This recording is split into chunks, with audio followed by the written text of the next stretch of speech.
All right, Chelsea fans, we're back with another video. You guessed it. It's AC Milan match review. We'll be looking at lineups, predictions, how they went, and then we'll break down kind of who the top players were. So stay tuned. All right, well, here we go. It was the AC Milan match review. So excited. Another huge result for Chelsea, winning 2-0 away at the San Siro. I think I predicted 1-0 on the official Chelsea FC and USA Twitter spaces. But, you know, I was just hedging my bets. I was just playing it cool. I bet a lot of you were feeling super confident and probably predicted 2-3-0 as well. That's another clean sheet. That's a fourth successive victory for Graham Potter, and he's undefeated as Chelsea head coach. Off to probably what is considered to be better of a start than what anyone could have imagined. I know there's probably a little bit of hesitation after the 1-1 Salzburg draw, but tough situations for him to jump in and go right into that. Remember, the Queen had died. There's a lot going on in England. There's just a lot going on in general. Post-international break, the team has been settled and humming. They have clearly taken on his messages and are looking good. So I think we should probably start with the lineup in this one, just so we can go back and see who started the game for us. So if we head over to UEFA.com for the little match recap here, you can see Chelsea ended up going with a 3-4-2-1 formation. We had Kepa continuing his run in goal. I would like to hear out there, why not? I don't think there's really any reason to change him. Is he seeing a lot of shots? No, of course not. But he's doing what he needs to, and you shouldn't unsettle a team unless there's some massive difference in the training quality, and I just don't think there is right now. Plus, the other thing is keeping Mendy extremely hungry. I bet he's training the hardest he has in years as he tries to show Potter that he deserves some minutes. So, again, you play Kepa until he gives you a reason that he shouldn't.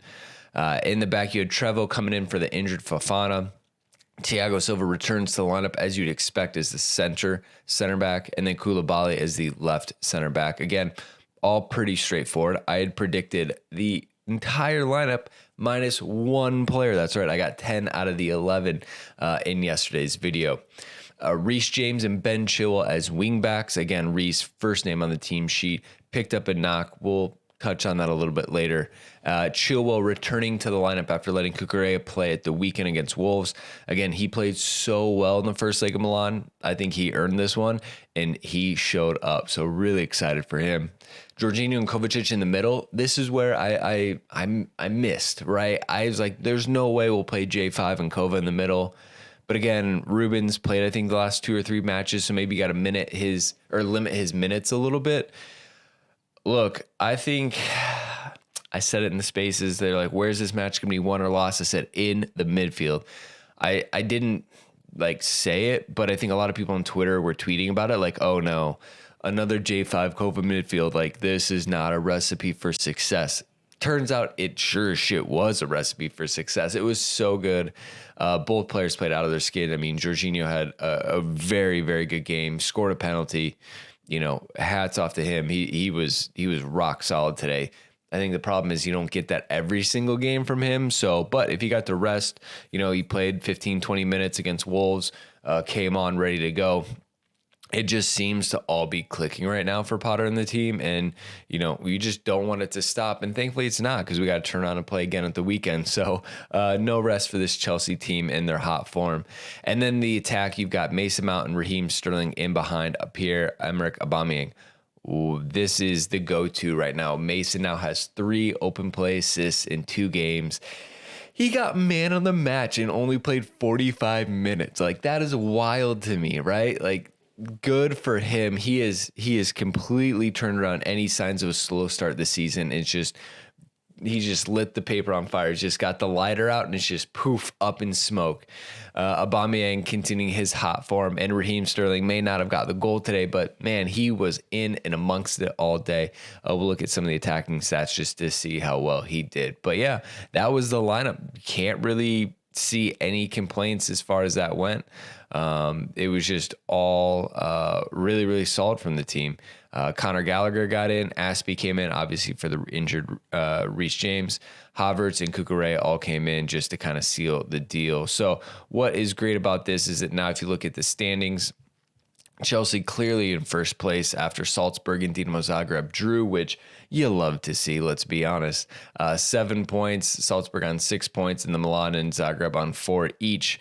Again, I kind of said this before. We need to start to see some separation between the top and the middle of this group, and we're finally starting to see that. Right now we still need to go, and if you beat Salzburg, you're essentially in. I haven't run the math yet. I'm sure you guys out there completely know it already, but we are very close. Remember, we have 2 matches left. Salzburg and Dinamo Zagreb are our 2 matches, which, you know, you would have said at the beginning of this competition are 2 weakest teams in the group. Turns out Milan ended up being the weakest team in the group. And so they have just enough to fight for. I think them and Zagreb is going to be a scrap. So hopefully they take points off each other. And as long as we do the business against Salzburg, we should be in nice and easy. So really excited with how that went. And then one last thing I wanted to touch on. I don't think I had looked at the coefficients table in a while. Again, this is just kind of UEFA's rankings of their teams, and it's important because of, you know, how many spots does a team get and some things like that. Chelsea are in 4th right now overall from the coefficients rating. Let me go ahead so you guys can see all the points. So again, what we're looking at here is how the points are calculated. The National Association contribution effects, you know, how much are we providing to our country, right? And again, it's over the last 1, 2, 3, 4, 5 seasons. So how good are you over the last 5 seasons? Chelsea are in 4th. Obviously, England have 3 of the top 4, which is extremely strong. And that's exactly what you want to see. We're in 4th over 5 years. Strong team in this competition. We want to add more points to that, get to the knockout round, get to the late stages, you know, semifinal. The way this team is playing, everything is potentially up for grabs. So going over to the ChelseaFC.com site, they had their match report. Brilliant Blues secure first win at San Siro after Tomori sees red. That's right. Look, the result 2-0 in Italy against 10 men for most of the match. We were hoping for that 3-0 to keep the 3-0 score lines rolling, but it just wasn't quite there. The opening 20 minutes was so feisty. I mean, this referee was so card happy. I mean, you could see that, you know, Tomori, was it a red card? Sure. But just the fact that it was so tight, as you can see here, Mason consoling him. This referee was letting nothing slide. Crazy how tight he called this. And was so quick to throw out the cards. I think there was 10 in this match and only 3 for Chelsea, 7 for Milan, which I was kind of surprised. We already talked about the starting lineup, but as you can see, the squad here absolutely showing up, doing the business. A bunch of stone cold killers. You love to see it. The ball in from Reece James on this assist to the penalty was so good. Again, we were talking about vertical passes. I put a tweet out there. Vertical passes create space. Vertical passes makes the defender turn their hips and run towards their goal. Vertical passes create space in behind them for people to run onto it. Graham Potter is allowing the team to play these vertical passes and to take risk, whereas Tuchel was all about possession. If it's not there, recycle it, bring it back to the other side, and we're just going to go back and forth. Not with Potter. The movement and the passing is electric. You love to see it. And when Potter is working with players that are this good, they can make the passes, you're only going to see great things happen, and that's exactly what we're seeing. So harsh, but Tomori sent off. I don't see why any Chelsea fan should complain. Like, he doesn't play for Chelsea. Is he Chelsea born and bred? Yes. Do we love him? Yes. But at the end of the day, he's on the wrong side of the pitch. He made a mistake. We need to capitalize it, and we did. J5 steps up, little hop, skip, and a jump, buries it again. Cool as a cucumber. You love to see it. And then Aubameyang fans the flames, as Chelsea writes, goes in, always in an attacking spot. He was just one step quicker than Sterling. Very cool, calm finish, past it, essentially right inside the near post, which you love to see. And then we continued to move on, right? Unfortunately, Reece James went off with a knock. No idea how long it's going to be out for. They're going to wait a day or two to get some scans and see where he's at. I think they took him off as a preventative measure. Again, we're up to nothing. Didn't need him at that point. Aspie comes on. And then we just kind of close it out from there. right? It was cruising. The away fans were singing Ole in the San Siro in a Champions League match. You absolutely love to see it. And then you've got Jorginho and Potter clapping off the fans. It was such a good day out, I think, for this one. So as we see here, we had 15 shots. Again, only 4 on target. I really want to see that to be 6, 7 on target, right? Getting that 40% or so would be ideal. We had 70% possession, which is dominating. Again, down to 10 men, right? Like, that is very fair to put into the context, but Chelsea still did a lot with the advantage. 15 tackles there, 19 again, because we had more possession.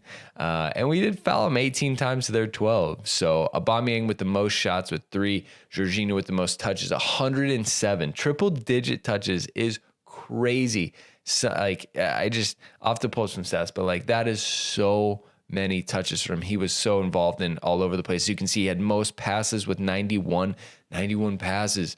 He most chances created. Surprise winner here, Trevo. Trevo created the most chances. You love to see it. And Koulibaly had the most tackles with 3. And Conor Gallagher with the highest pass completion, 97%.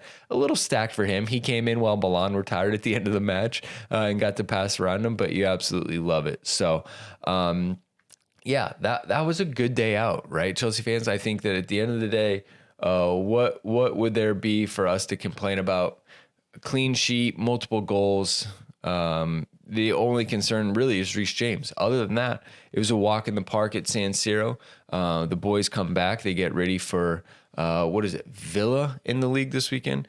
I mean, these matches are coming so fast. I'm like struggling to keep up with it all. But it's also fun that we get to see this many games in such a short period. As a fan, we love watching Chelsea, and for them to come so thick and fast, it's not a bad thing at all. Yeah, that's right. It is Villa at the weekend. Thankfully, we play on Sunday, so the team would have traveled back late last night. Probably have today off, train Thursday, Friday, a little bit on Saturday, and travel to the Midlands to take on Villa.